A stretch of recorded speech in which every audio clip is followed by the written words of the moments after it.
ठीक है। महावीर आज टॉपिक होना है। एक स्टूडेंट और है, वो आ जाए फिर। हाँ ठीक है, आगे ज्वाइन कर लिया। जब भी आपको लगे कि आप किसी पे बहुत मुसीबत है, जबकि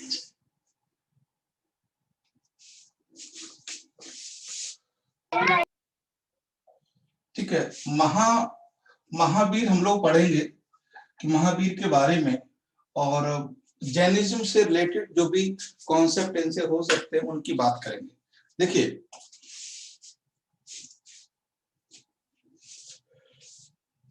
महावीर के बारे में पहली बात तो ये है कि ये 24वें तीर्थंकर हैं।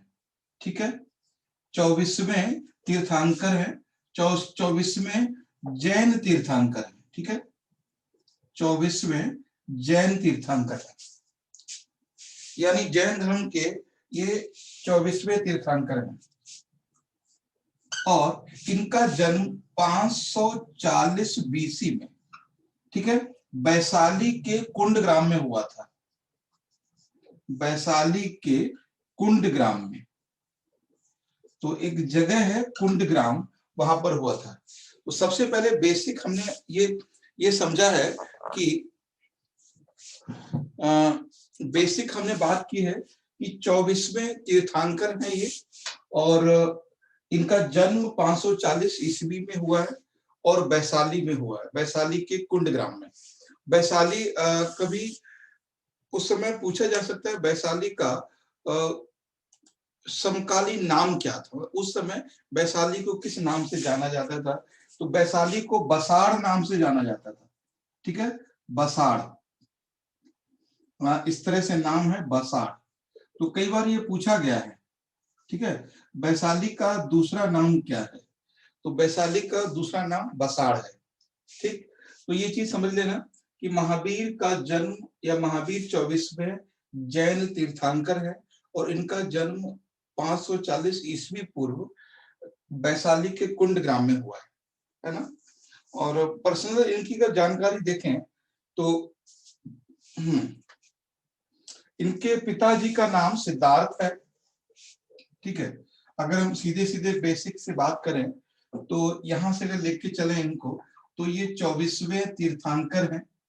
ठीक है, 24वें तीर्थंकर हैं। 24वें तीर्थंकर हैं और इनका जन्म 540 बीसी में हुआ है। कहां पर हुआ है? कुंड ग्राम में। ठीक है, कुंड ग्राम में हुआ है। और उनके पिताजी का नाम सिद्धार्थ है। जो पिता हैं इनके वो सिद्धार्थ हैं। और माँ का नाम त्रिशला है।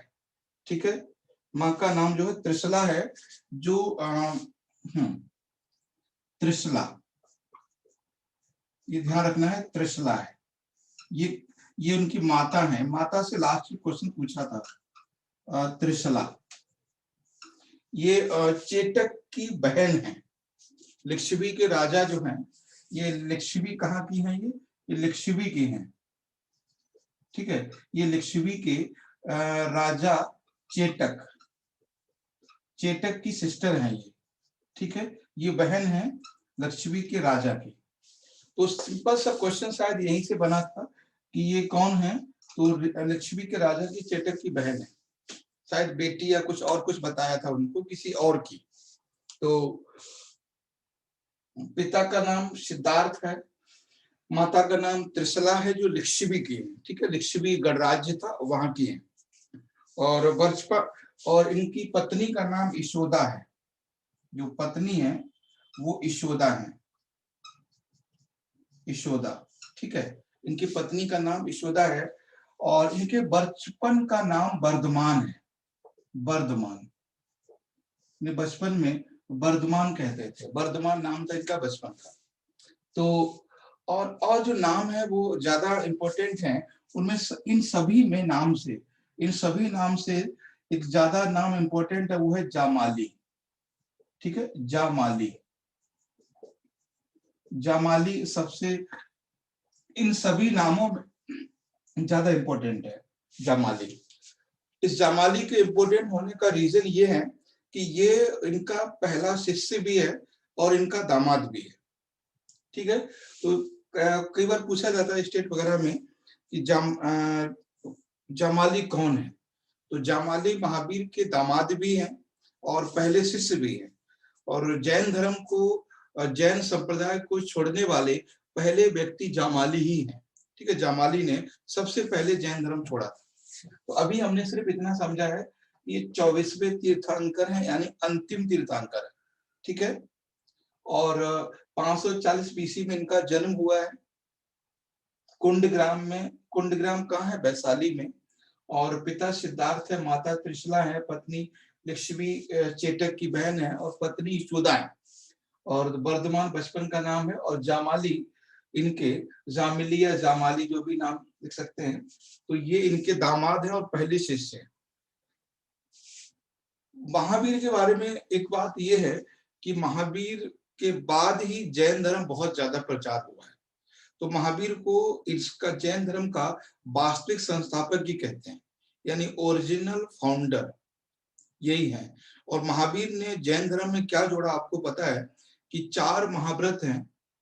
ठीक, अहिंसा, असत्य, अपरिग्रह, ठीक है, और इस तरह से। तो चौथा जो महाव्रत है वो है ब्रह्मचर्य। वो ब्रह्मचर्य इन्होंने जोड़ा है।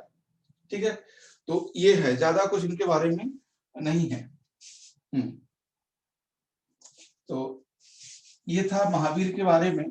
और महावीर के बारे में एक इनका एक शब्द आता है गणधर, है ना, गणधर। तो गणधर ये क्या है जैन धर्म में, है ना, गणधर। गणधर जो है वो महावीर ने अपने शिष्यों को गणधरों में बांट रखा था, यानी जो शिष्य हैं उनको डिवाइड किया था इन्होंने। ठीक है, और तो ये है। नेक्स्ट अब देखते हैं जैन संगीतियां, जैन समिति। ठीक है, जैन संगीत। देखो क्या होता है, हर धर्म में संगीति होती है। तो जैन समिट, इसको बोलते हैं जैन समिट। ठीक है, जैन समिट। तो जैन धर्म में 2 जैन समिट हुआ है। जैन समिट का मतलब है उस धर्म के बारे में कुछ विचार विमर्श किया जाता था, क्या चीजें और चेंज करनी है और क्या इसमें और ज्यादा कुछ करना है। तो ध्यान रखना है, 2 बौद्ध संगीतियां, 2 जैन समितियां हुई हैं। कौन कौन सी हुई हैं? एक तो पाटलिपुत्र में हुई है पहली, पाटलिपुत्र। समय नहीं पूछेगा, ध्यान रखना। पाटलिपुत्र में पहली, इसके अध्यक्ष हैं सुधर्मा, सॉरी स्थूलभद्र, स्थूलभद्र, स्थूलभद्र इसके अध्यक्ष हैं।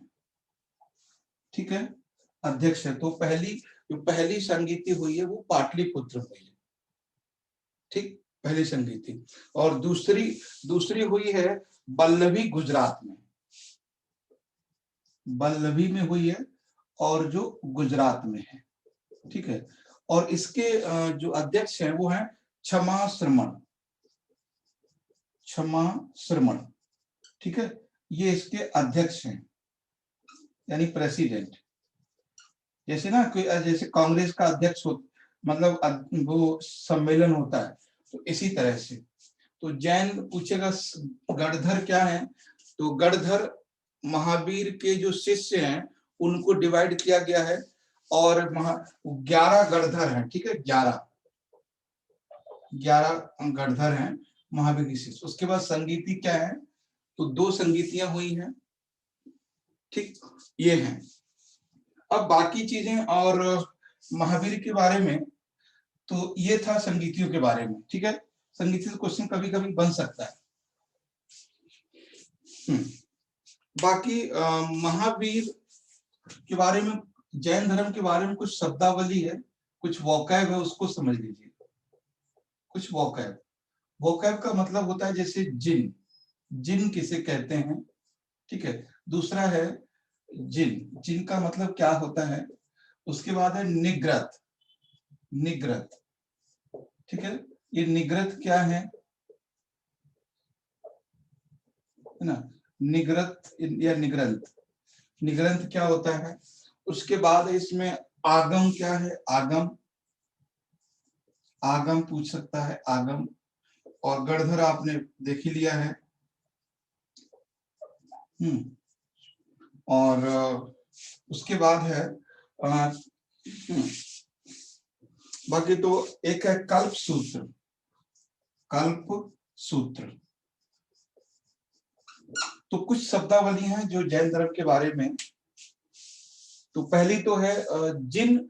जिन माने होता है ऐसा व्यक्ति जिसने, पहले पूछेगा जिन शब्द किस संप्रदाय से जुड़ा हुआ है। तो जिन शब्द जैन धर्म से है। जिनका मतलब क्या है? जिनका मतलब है कि किसी व्यक्ति ने अपनी इंद्रियों पर काबू कर लिया हो।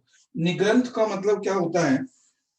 निग्रंथ का मतलब है, एक वर्ड और है अरहत, है ना? अरहत, अरहत वर्ड भी और है। निग्रंथ का मतलब होता है बंधन से मुक्ति। ऐसा व्यक्ति जिसने सुख दुख के चक्कर से दूर हो गया। तो पूछेगा निग्रत, पहला तो पूछेगा किस संप्रदाय का ये शब्द है, तो वो जैन धर्म का है। और एक आपने एक वर्ड और सुना होगा जैन धर्म में, निर्जरा। निर्जरा, ठीक है, निर्जरा। तो निर्जरा भी एक शब्द है ना? तो कई बार लड़कियों का नाम भी होता है निर्जरा, एक मूवी में भी है भूमिका चावला का। तो निग्रंथ माने होता है मुक्त हो जाना, जन्म मृत्यु के चक्कर से मुक्त हो जाना। आगम माने कहते हैं जैन साहित्य, ठीक है। Literature of Jainism is known as a Agam. वहां पे क्या है बौद्ध धर्म में? बौद्ध धर्म में क्या कहते हैं आगम को? वहां पे कहा जाता है पिटक। पिटक, पिटक, पिटक। गणधर जानते हैं। और कल्प सूत्रा। तो कल्प सूत्र is the book of Jainism. एक ये जैन धर्म की पुस्तक है ना? जैन धर्म की ये पुस्तक है, ये बुक है एक। अरहत का मतलब शायद कल हमने बताया था। अरहत का मतलब होता है पूजनीय, है ना? अरहत माने होता है पूजनीय। ऐसा व्यक्ति जो हमारे लिए रेस्पेक्टेड हो, उसको हम अरहत कहते हैं। देखो जैन धर्म में और बौद्ध धर्म में शब्द बहुत कुछ मिलते हुए हैं, लेकिन सबका मीनिंग अलग अलग है। अगर आप इसको बुद्धिज्म में देखेंगे तो अरहत का मतलब होता है ज्ञान प्राप्त हो जाना, ज्ञान की प्राप्ति हो जाना, अरहत। और यहाँ पे अरहत का मतलब है पूजनीय, पूज्य, अरहत। निर्जरा का मतलब क्या होता है? ये काफी जैनिज्म में अलग सी फिलॉसफी है। निर्जरा का मतलब है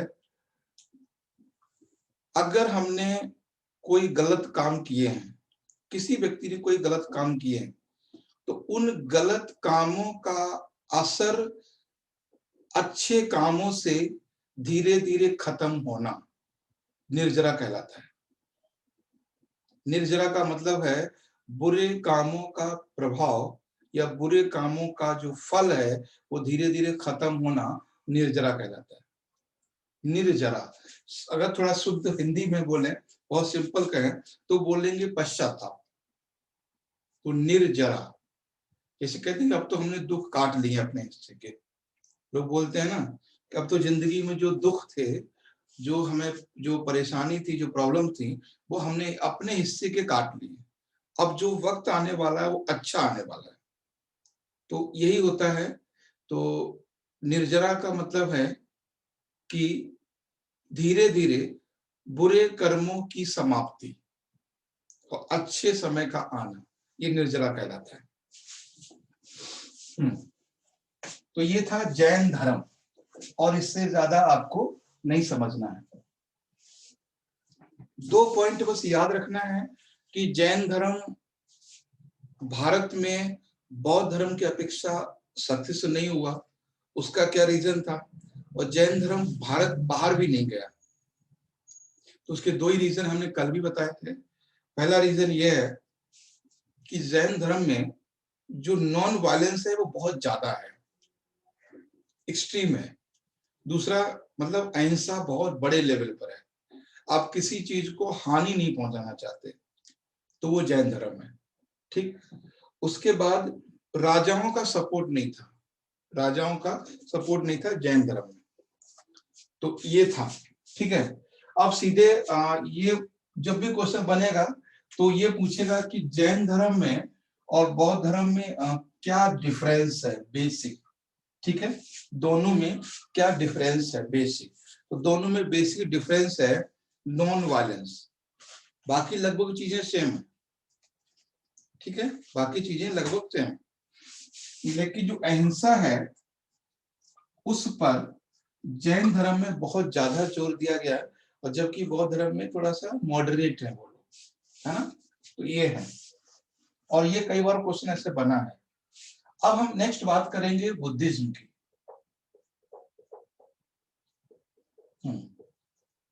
ठीक है, बुद्धिज्म यानी बौद्ध धर्म,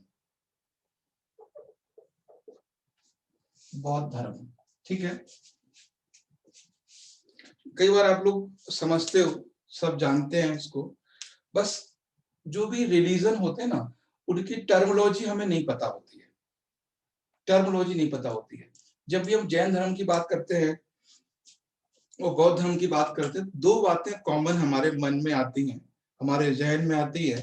पहली बात तो यह है कि दोनों रिलीजन वैदिक कल्चर के अगेंस्ट खड़े हुए थे, पहले तो सबसे पहले ये बात माइंड में आती है, ठीक। दूसरी बात आती है कि दोनों धर्मों ने या जो भी संप्रदाय थे उन्होंने सभी ने जो हर लेवल पर डिस्क्रिमिनेशन को खत्म करने की कोशिश की है, मतलब असमानता, चाहे वो जाति के आधार पर हो, चाहे वर्ण के आधार पर हो, या फिर अर्थव्यवस्था के आधार पर हो, वो हर लेवल पर जो असमानता है वो खत्म करना चाहते हैं, बराबरी का दर्जा देना चाहते हैं, ठीक है। दोनों में समानता है, लेकिन जो क्वेश्चन गलत होता है वो दो चीजों से होता है। एक तो होता है टीचिंग से आता है क्वेश्चन, दूसरा टर्मिनोलॉजी से आता है। टीचिंग से यूपीएससी में कभी ये नहीं पूछेगा कि बुद्ध की माँ का नाम क्या है, कभी नहीं पूछेगा, है ना। बुद्ध के पिताजी का नाम क्या है, बुद्ध के गुरु कौन, ऐसा कभी नहीं पूछेगा। वो पूछेगा उनकी टीचिंग्स क्या है, उनकी शिक्षाएं क्या है। तो वही हम समझ लेते हैं। पहले तो जो बुद्धिज्म है उसका टाइम हम देख लेते हैं 500 बीसी, ठीक है। गंगा मैदान, गंगा प्लेन, है ना। और फाउंडर कौन है इसके, फाउंडर हैं वो हैं, किसने इनको शुरू किया था, वो है सिद्धार्थ, है ना। सिद्धार्थ, सिद्धार्थ इसके फाउंडर हैं, यानी बुद्ध इसके फाउंडर हैं। तो पहले तो बुद्ध के बारे में समझ लेते हैं। देखो कभी भी इसको समझिएगा टॉपिक को, तो एक तो ये हमारा हो गया कि पहला पॉइंट ये हो गया कि हमें क्या समझना है कि समय और स्थान, ठीक है, पहला पॉइंट ये है। दूसरा पॉइंट ये है कि बुद्ध के बारे में कुछ आप जान लीजिए, बुद्ध के बारे में। और तीसरा पॉइंट ये है कि कुछ उनकी शिक्षाओं को जान लीजिए, टीचिंग्स को जान लीजिए।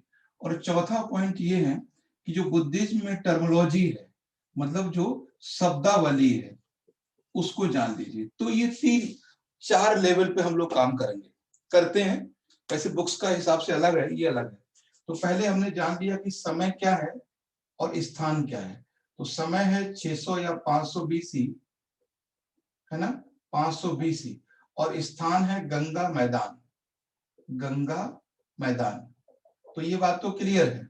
अब बुद्ध के बारे में जान लेते हैं थोड़ा सा, बुद्ध कौन है, ठीक है।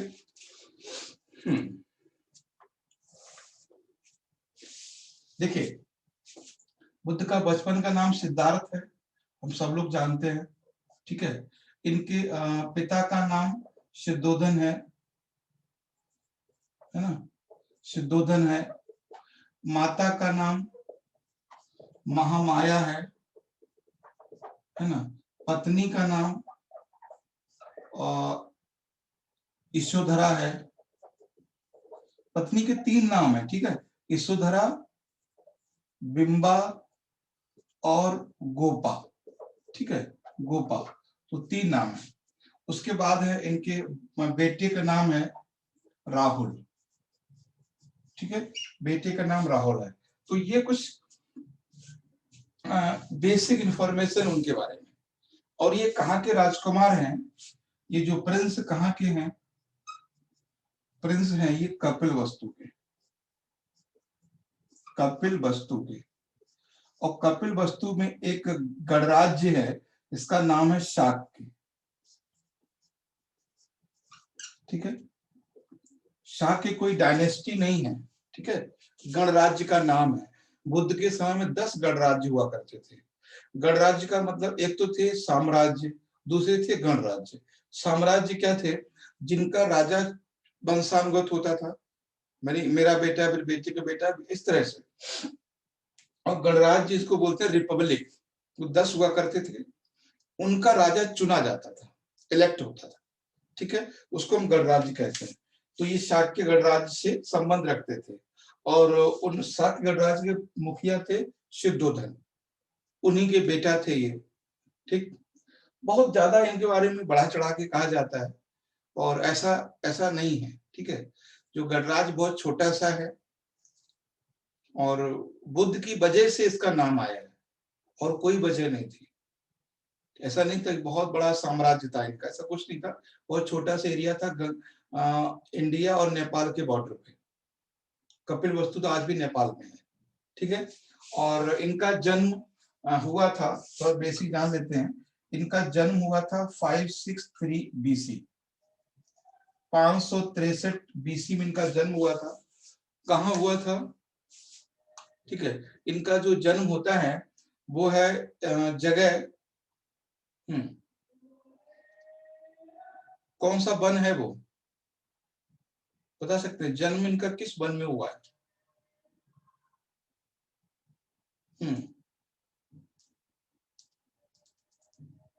ठीक, और ये पीपली वन भी नाम था उसका। और देखो क्या हुआ था, वो खैर उसना खैर पूछेगा नहीं आपसे, तो बस इतना ही पूछेगा कि वो ये बेसिक इंफॉर्मेशन है। बचपन का नाम सिद्धार्थ है, और बस ये कई बार पूछा गया है कि यशोधरा के कितने नाम हैं, तो 3 है, यशोधरा, बिंबा और गोपा, 3 नामों से जाना जाता है। एक ही इनके बेटा है राहुल नाम का, ठीक है। तो ये उनकी बेसिक इंफॉर्मेशन है। He left the home in 29 year old, ठीक है। जब वो 30 साल के थे, जब वो 29, हाँ 29 ईयर के हैं, तब उन्होंने घर छोड़ दिया है ना, लेफ्ट होम। जब 29 साल की उम्र में, देखो महावीर ने 30 साल की उम्र में छोड़ा था, इन्होंने 29 साल की उम्र में छोड़ा है। तो ये था थोड़ा बेसिक बुद्ध के बारे में। अब मेन बात आती है शिक्षाओं की, ठीक है। शिक्षा उन्होंने क्या दी है ना, शिक्षा है इनकी। यहां तक कोई डाउट नहीं होगा आपको, समझ में आ रहा है सब मित्रजन, क्लियर है? अब देखिए, यहाँ पे शिक्षाओं की बात होती है, शिक्षाओं से बहुत सारे क्वेश्चन बनते हैं, शिक्षाओं से बहुत सारे क्वेश्चन बनते हैं। बुद्ध ने पूरे वर्ल्ड में 4 यूनिवर्सल ट्रुथ की बात की है, 4 यूनिवर्सल ट्रुथ, 4 आर्य सत्य, ठीक है। 4 आर्य सत्य उन्होंने बोला है, और उन्होंने कहा है उन दुखों को दूर करने के लिए।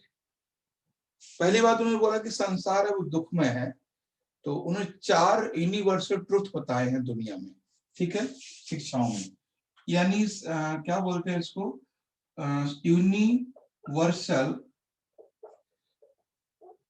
Universal truth. कितने बताए उन्होंने? 4, बुद्ध के अनुसार 4 आर्य सत्य हैं, 4। अब वो 4 कौन से हैं? पहला है,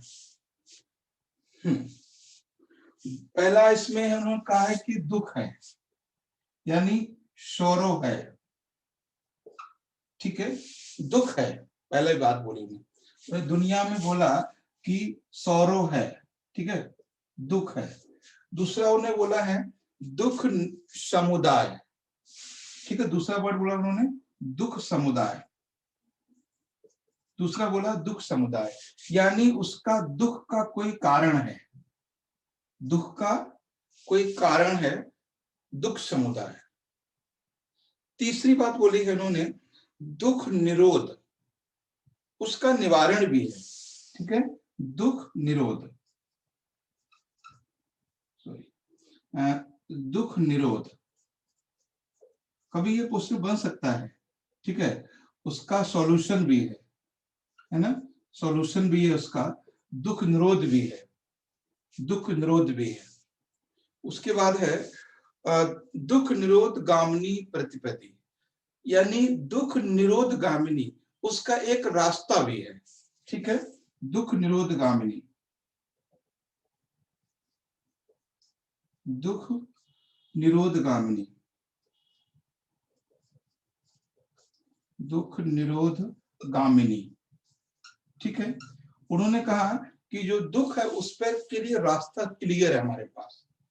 तो कभी ये पूछेगा, देखो क्या होता है, हम जब हिस्ट्री को पढ़ते हैं तो बुद्धिज्म को जैनिज्म को इतनी बार पढ़ लेते हैं, जो रियल की चीजें वो हम भूल जाते हैं। एक ही बात याद रहती है कि इन्होंने ब्राह्मण धर्म को नकार दिया, उसको गलत बोल दिया, उसके अगेंस्ट खड़े हो गए और समाज में समानता लेकर आ गए। लेकिन जो मूल बात है उनकी, मूल बात क्या है, ये पहले बोला कि दुख है ये निश्चित है संसार में। दूसरी बात बोली उस दुख का कोई कारण है, उस दुख का कोई कारण है, और उस दुख का कारण है तो उसका सॉल्यूशन भी होगा, है ना, कोई कारण है तो उसका सॉल्यूशन भी होगा। तो उस दुख के कारण के लिए एक रास्ता भी है, सॉल्यूशन तो होगा। फिर बोले चौथी बात में एक ही रास्ता भी होता है, हर प्रॉब्लम का सॉल्यूशन होता है, ये बुद्ध ने बोला है, हर प्रॉब्लम का सॉल्यूशन होता है, ठीक है। और उस प्रॉब्लम के सॉल्यूशन का एक तरीका होता है, यहां तक वो पहुंच गए थे, एक हर प्रॉब्लम का एक सॉल्यूशन का एक तरीका होता है, यहां तक वो पहुंच गए थे। फिर उन्होंने बोला है कि इन दुखों को कैसे दूर किया जाए, वो तरीका क्या था, वही अब क्वेश्चन ये बनेगा कि इनमें से कौन सा बुद्ध का 4 आर्य सत्य नहीं है, कौन सा नहीं है, ठीक है। और ये चीजें हमने नहीं, हम लोग बहुत, जब हम बाहर के लोगों को पढ़ेंगे, इब्राहिम लिंकन को पढ़ेंगे, सुक्राटिस को पढ़ेंगे, तो समझेंगे कहीं ना कहीं बहुत सी चीजें हैं जो उन्होंने यहाँ से ली हैं। देखो उन्होंने इन्होंने का मतलब नहीं है, जो चीजें सच है वो सच है ना, सारी चीजें उपनिषदों में थी।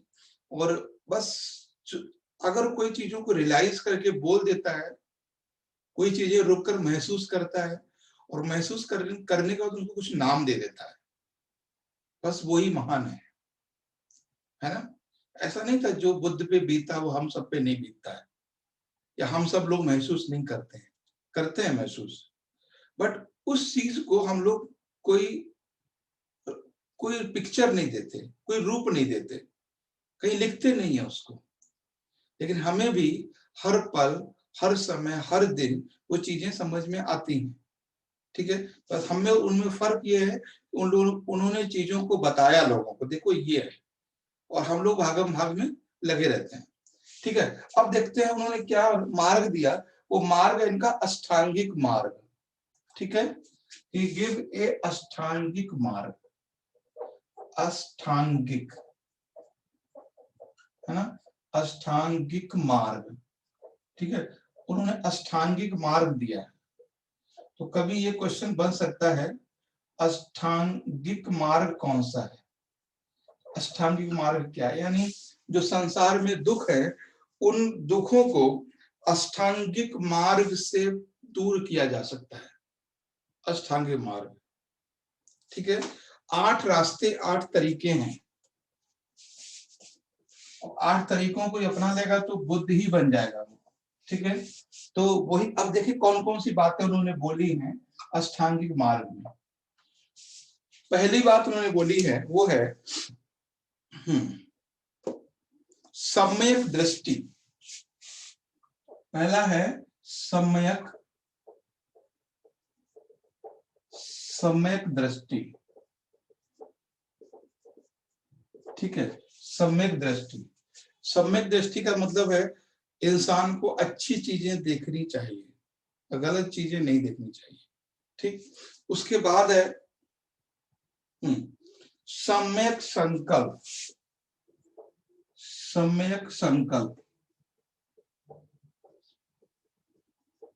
है ना, सम्यक संकल्प यानी हमें अच्छी चीजों के बारे में प्रण लेना चाहिए, मतलब ये वादा करना चाहिए, खुद से प्रण लेना चाहिए, वचन लेना चाहिए अच्छी बातों का, ना कि किसी को मारने का। बस अगली साल तो हम इसको पक्का मार देंगे, 2023 इसको नहीं मिलने देंगे, 2022 नहीं मिलने देंगे। तो ये भी एक संकल्प होता है, लेकिन ये गलत है। तो समय का मतलब अच्छा संकल्प लेना चाहिए। उसके बाद सम्यक वाणी, वही सारी चीजें जो इंसान नहीं कर पाता है, सम्यक वाणी। ठीक है, सम्यक वाणी यानी अच्छा बोलना चाहिए, मधुर वाणी होनी चाहिए। उसके बाद है इसमें सम्यक कर्माकांत, कर्मांत, सम्यक समय कर्मांत, समय कर्मांत यानी जो कर्म है वो हमें अच्छे करने चाहिए, गलत काम नहीं करना चाहिए। उसके बाद है सम्यक आजीव,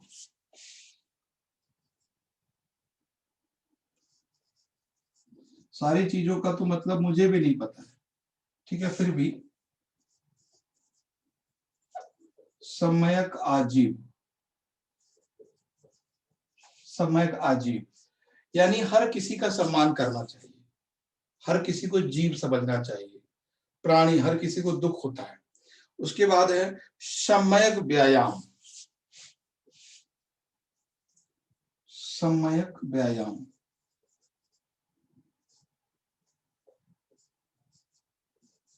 व्यायाम, ठीक है।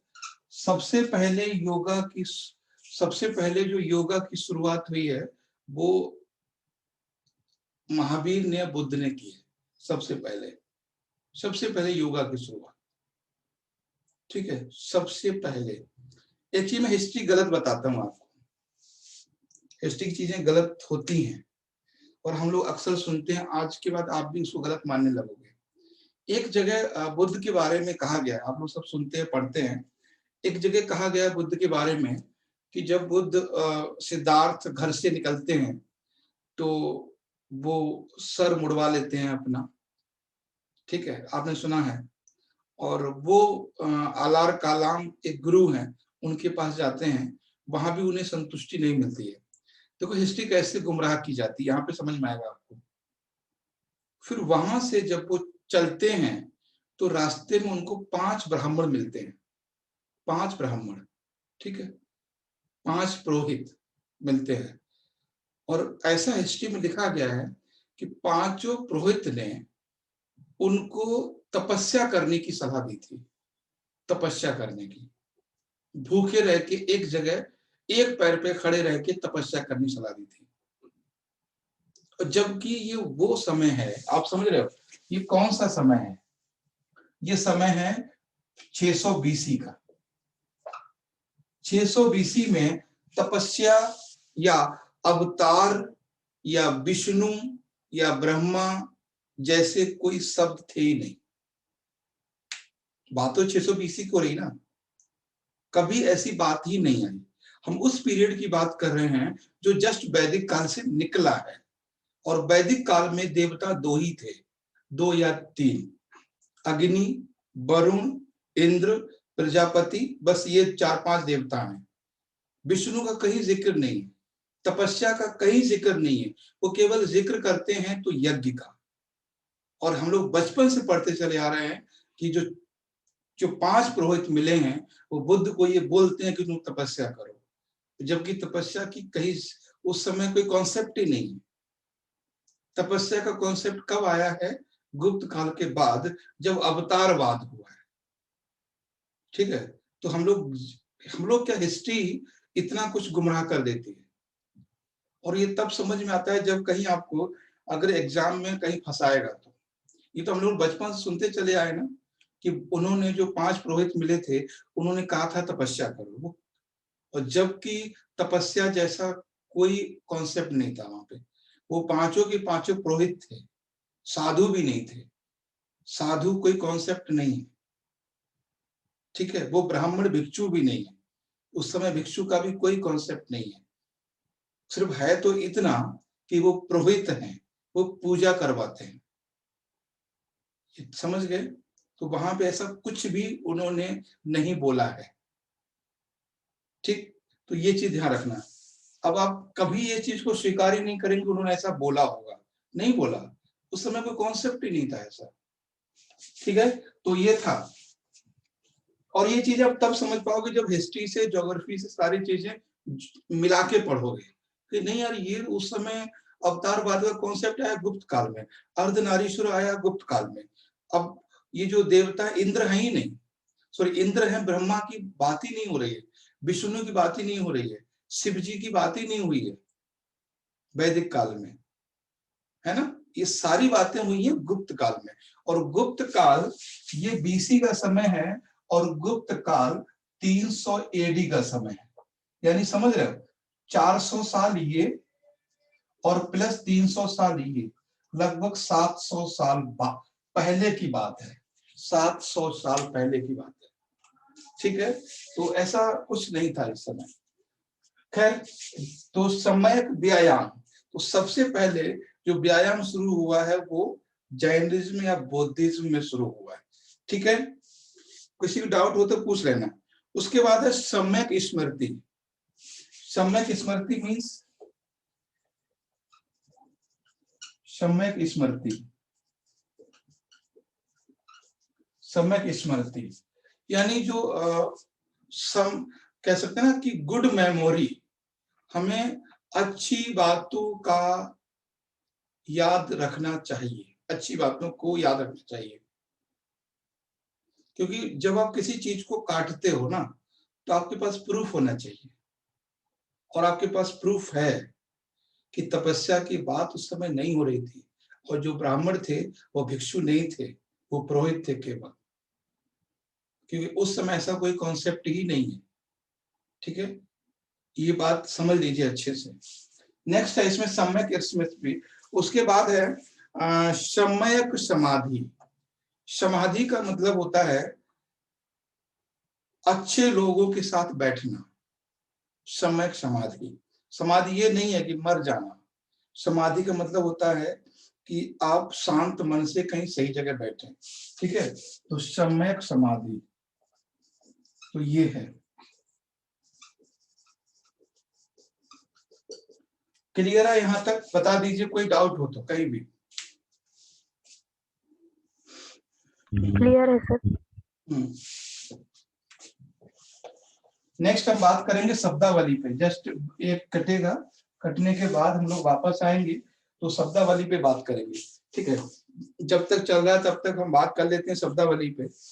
तो पहला एक शब्द है, चलिए इसी पे बात कर लेते हैं। राहुल। राहुल का मतलब क्या होता है? ठीक है, राहुल। उसके बाद एक वर्ड है इनका, वो है महा, ठीक है। एक नया जो टर्मोलॉजी था वो था महाभिनिष्क्रमण। महाभिनिष्क्रमण, ठीक है। महाभिनिष्क्रमण, महाभिनिष्क्रमण, महाभिनिष्क्रमण, महाभिनिष्क्रमण। उसके बाद इसमें है पहला पॉइंट ये है, दूसरा पॉइंट ये है, तीसरा है धर्म चक्र परिवर्तन। धर्म चक्र परिवर्तन, धर्म चक्र परिवर्तन, ठीक है। परिवर्तन, धर्म चक्र परिवर्तन। उसके बाद है उपसंपदा। उपसंपदा, धर्म चक्र परिवर्तन, उपसंपदा। उसके बाद है निर्वाण। निर्वाण, निर्वाण, ठीक है।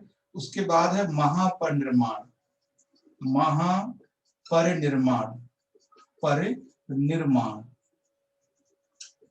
महापरिनिर्वाण। और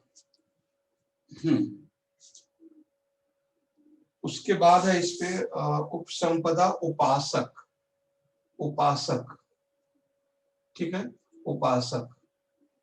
और उसके बाद है यहाँ पे स्तूपा, फिर है चैत्या, ठीक है, चैत्या।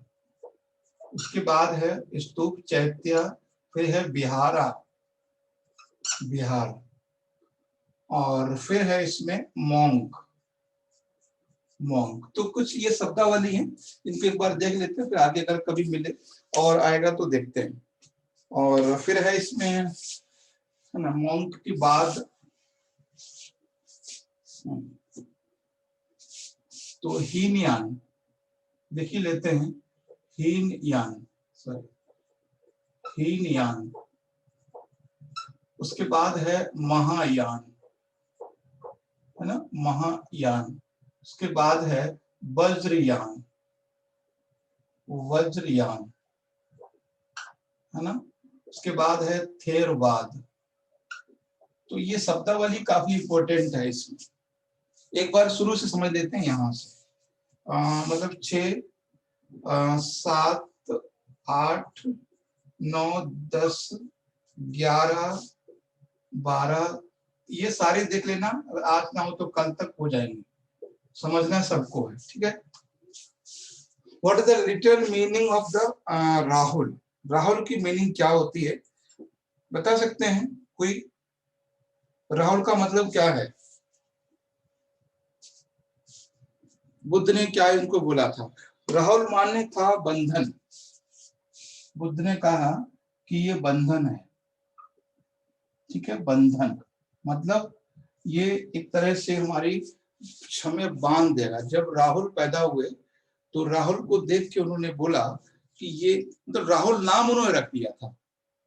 राहुल पाली भाषा में राहुल का मतलब होता है बंधन, ठीक है। तो शाब्दिक अर्थ पे पूछा जाए राहुल का मतलब क्या है, क्यों सिद्धार्थ ने इनका नाम रखा?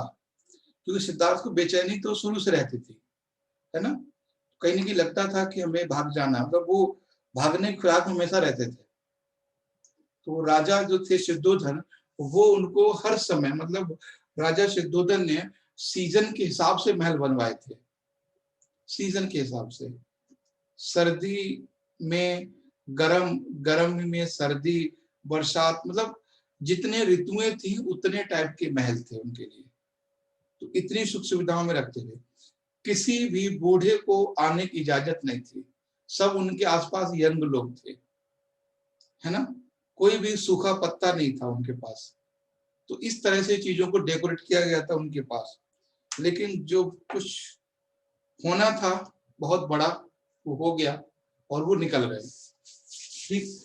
महाभिनिष्क्रमण, महाभिनिष्क्रमण का मतलब है कि भगवान यानी सिद्धार्थ का घर से निकलना। तो लिख लीजिए, left the home of Siddharth. जिस समय सिद्धार्थ घर से बाहर निकले हैं उस घटना को महाभिनिष्क्रमण कहा गया है, ठीक है। सिद्धार्थ का घर से पलायन या घर से जाना महाभिनिष्क्रमण कहलाता है। धर्म चक्र परिवर्तन, धर्म चक्र परिवर्तन क्या है? That is the first sermon of Lord Buddha. जो बुद्ध ने सबसे पहला संदेश दिया है, पहला उपदेश दिया है, कहां दिया? सारनाथ में, ठीक है। सारनाथ में पहला उपदेश दिया है। ये सब समझ लेना कि सारनाथ में बुद्ध द्वारा दिया गया पहला उपदेश था। उसके बाद था उपसंपदा। उपसंपदा क्या होता है? उपसंपदा का मतलब होता है कि जब कोई व्यक्ति बौद्ध धर्म की दीक्षा लेता है। उपसंपदा, बौद्ध धर्म एक संस्कार है, ठीक है। उपसंपदा बौद्ध धर्म एक संस्कार है, यानी बौद्ध धर्म स्वीकार करना या बौद्ध धर्म में दीक्षा लेना उपसंपदा कहलाता है। ठीक है, बौद्ध धर्म में दीक्षा लेना या बौद्ध धर्म में प्रवेश करना उपसंपदा कहलाता है। अब दूसरा इसमें है निर्वाणा। निर्वाण और महापरिनिर्वाण दोनों फर्क है।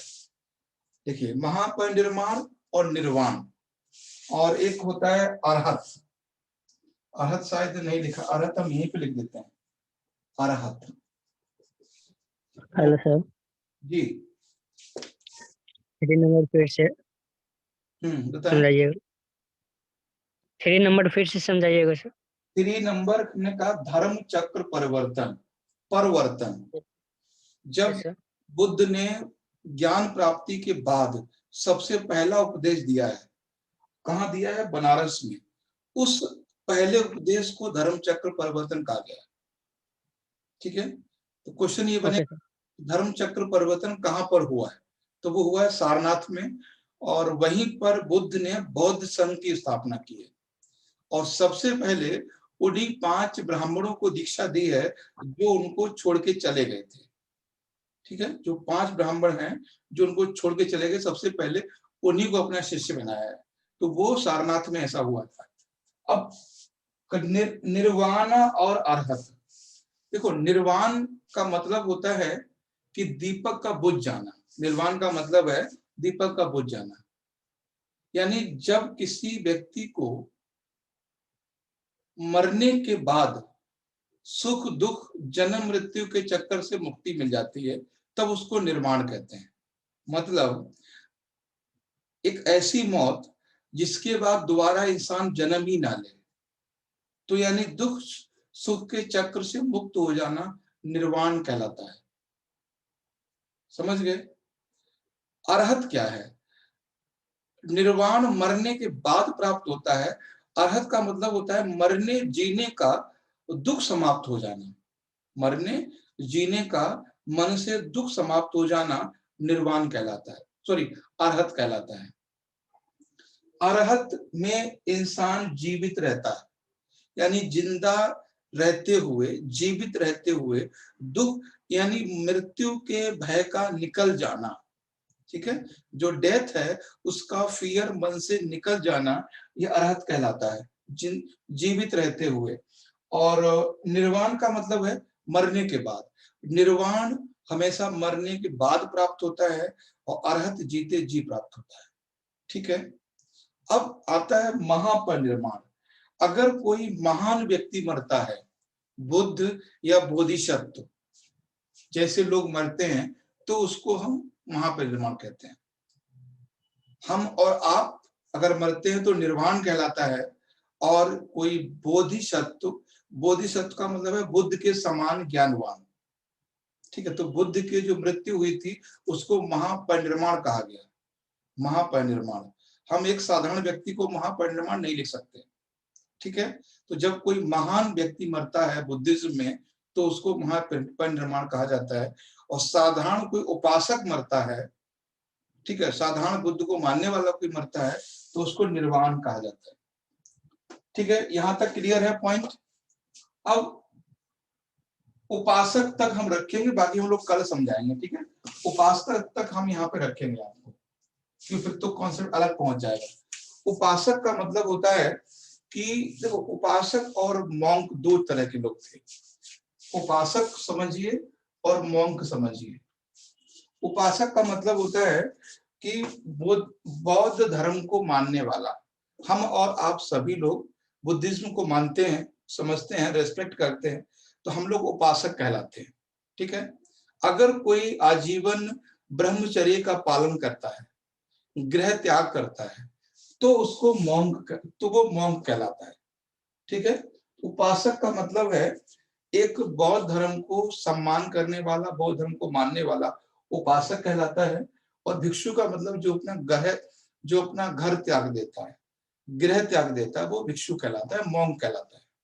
ठीक है, आगे जो ये कॉन्सेप्ट है 7, ये 8, 9, 10 और ये कॉन्सेप्ट, ये हम लोग कल कर लेंगे, तो आज हो भी नहीं पाएंगे। यहाँ तो कोई डाउट हो तो बता दीजिए, कितने में? No sir. ठीक है मित्रजन, क्लियर है सर। हाँ ठीक है, तो कल हम लोग यहीं से शुरू कर देंगे, स्तूप, चैत्य, विहारा और ये हीनयान महाव्यान। ठीक है, बाकी कुछ ओके सर। की बात करेंगे, कल हो जाएगा ये टॉपिक।